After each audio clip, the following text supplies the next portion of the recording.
Thirunavaya Edakkulam കിഴക്കമുക്ക് മണ്ണാരംകുന്ന് road വികസനത്തിനായി സ്ഥലം വിട്ടു നൽകി മുസ്ലിം ലീഗും എടക്കുളം AMUP സ്കൂൾ മാനേജ്മെന്റും. വിവിധ ഫണ്ടായ 21 ലക്ഷം ഉപയോഗിച്ചാണ് റോഡ് പുനരുദ്ധാരണ പ്രവർത്തനങ്ങൾ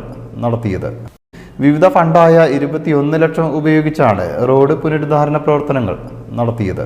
PMSA പൂക്കോയ തങ്ങൾ സൗദമായ ലീഗ് ഓഫീസിന്റെ സ്ഥലവും Edakkulam VP Rayankutty Haji memorial AMUP school ഭൂമിയുമാണ് റോഡ് വികസനത്തിനായി വിട്ടു നൽകിയത്.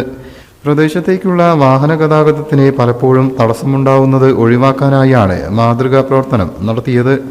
പ്രദേശത്തെ 3 വാർഡുകളിലെ പാർട്ടി ഭാരവാഹികളുമായി പഞ്ചായത്ത് ലീഗ് ഓഫീസിൽ നടത്തിയ ചർച്ചയെ തുടർന്നായിരുന്നു തീരുമാനം. VP Kunjali, Pallath Latheef, CPM Basheer, TP Moideen Haji, മർണാന്തറ Kunhippa, Thoombil Hamza Haji, V Moideenkutty, Kaliyadan Hameed, CP Sulaiman, CP Nasar തുടങ്ങിയവർ ചർച്ചയിൽ സംബന്ധിച്ചു. VP ഹുസൈൻ മാനേജറായുള്ള Edakkulam VP Rayankutty Haji memorial AMUP school ഭൂമിയും റോഡിനായി മാനേജ്മെന്റ് വിട്ടു നൽകി. രായൻകുട്ടി ഹാജിയുടെ മക്കളായ മുഹമ്മദ് അലി ബാവ, മുഹമ്മദ് ഹസൻ, ഹുസൈൻ, അസീസ് എന്നിവർ ചേർന്നാണ് തീരുമാനം എടുത്തത്. വാർഡ് മെമ്പർ ഉണ്ണിയാലുക്കൽ അബ്ദുൽ ജബ്ബാറിന്റെ നേതൃത്വത്തിൽ ഇതുമായി ബന്ധപ്പെട്ട് ചർച്ച നടത്തിയിരുന്നു. മുസ്ലിം ലീഗ് നേതാവായ തൂമ്പിൽ ഹംസ ഹാജിയും സ്ഥലം വിട്ടു നൽകിയിട്ടുണ്ട്.